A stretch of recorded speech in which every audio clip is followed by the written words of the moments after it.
नमस्कार मु सुश्री आपको स्वागत करुच्ची मो चैनल मो घर रोसई को। आज मुझे आपण सहित गोटे टेस्टी चटपटा पकोड़ा रेसिपी शेयर करने जाऊँगी जोटा है कि सोयाबीन पकोड़ा।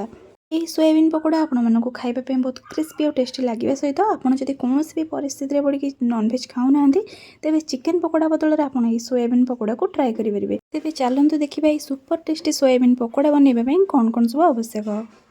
ये सोयाबीन बड़ी पकोड़ा बनवाई प्रथम आवश्यक सोयाबीन बड़ी। ये देखिपे गोटे बाउल फुल बाउल ये सोयाबीन बड़ी नहीं जाइए।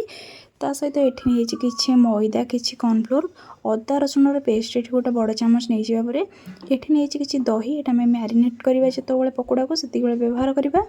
ता सहित ये मसला नहीं जाइए स्वाद अनुसार लुण हलदी किसी कसूरी मेथी किसी धनिया पाउडर किसी रेड चिली पाउडर किसी जीरा पाउडर किसी चिकेन मसला आ गोलमरीच गुंड ये नहीं जाइए।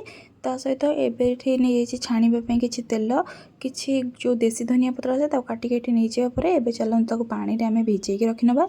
एबे नहीं जाइए किसी पूरा पानी फुटे बाहर कर नहीं गरम पानी से रखि सोया बड़ी को देकी पाखापाखि 5 ରୁ 10 मिनट पर्यंत आम घोड़े रखिनवा। एबे सोया बड़ी के पानी दे सारापर से हाफ चामच लुण पकई ने। लुण पकईवा द्वारा बड़ी भितर लुण भलसे भिजी जाइए से लुण पकई पाखापाखि 10 ରୁ 15 मिनट पर्यंत घोड़े रेस्ट करने छाड़ीदे। एबे से बैटर प्रस्तुत करने एबे मु 3 बड़ चामच दही नहीं दही दवा द्वारा बहुत भलसे आम पकोड़ाटा बहुत टेस्टी बन थाए।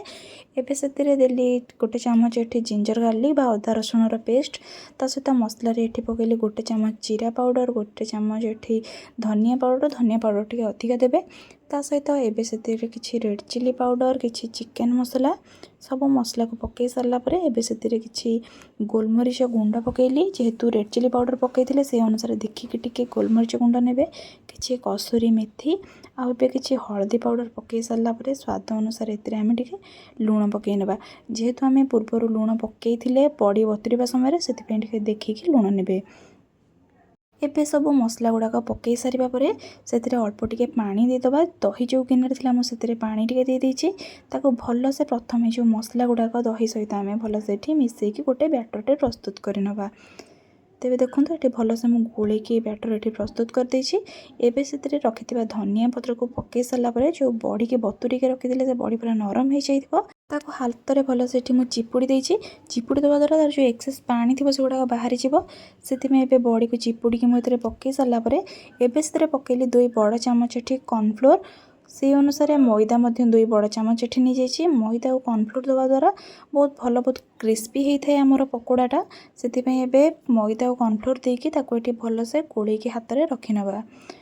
भल से हाथ में गोलेबे देखूँ जेहेतु आम दही पकई पानी भी देवाई पड़ोनी से भल से मैरिनेट हो सहित जो आम सोया बड़ी की भी बतुरई से भी टे पानी थाए से एमती गोटे बहलिया कंसिस्टेंसी करके बतुरई ने जब दरकार हुए अल्प टे पानी दे पारती।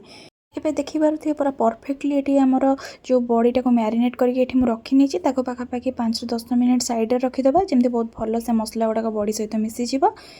एबे 5 मिनट पर एबे देखिपे गोटे कड़ाई रे मु तेल गरम कर नहीं रिफाइन तेल बहुत भल से गरम हो से रखि बड़ी गुड़ाक पकईकी भल से 2 पट साइड पूरा गोल्डन ब्राउन कलर है पर्यंत छाणी ने। ये गोटे लुहार कड़ाई नहीं आप जेकोसी नॉनस्टिक पैन कि कड़ाई नहीं पारती। एबे भल से 2 पट साइड हो गोटे छणा साइज रे बाहरी कर नहीं तेबे एबे हमर प्रस्तुत हो गोटे चटपटा क्रिस्पी टेस्टी पकोड़ा रेसिपी। तेबे आपण मैंने जदि नॉनवेज खाऊना तेबे यही बड़ी रेसिपीटी बहुत परफेक्ट अच्छे आपण केबे थरे आपण मैंने यही सोयाबीन बड़ी बा मिल मेकर कहते यही सोयाबीन बड़ी रेसिपी को केबे थरे ट्राए करूँ निश्चिंत रूपे आपको ये रेसिपीटी पसंद आसो। ता सहित एबे तो वर्षा दिन चलती ये वर्षा पाग को एमती गोटे क्रिस्पी टेस्टी पकोड़ा रेसिपी आपण मानी पूरा परफेक्ट ऑप्शन हम से चा सहित हो कि स्नैक्स भली खाइबापी केबे थरे आपण मैंने यही रेसिपी को घरे निश्चिंत रूप से प्रस्तुत करूँ। मत कमेंट सेक्शन में जणावे भिडियोटी आपण मानू केमिति लगिला। भिडियोटी भल लगी मो भिडियो को लाइक करने सहित मो चैनल को सब्सक्राइब करेंगे।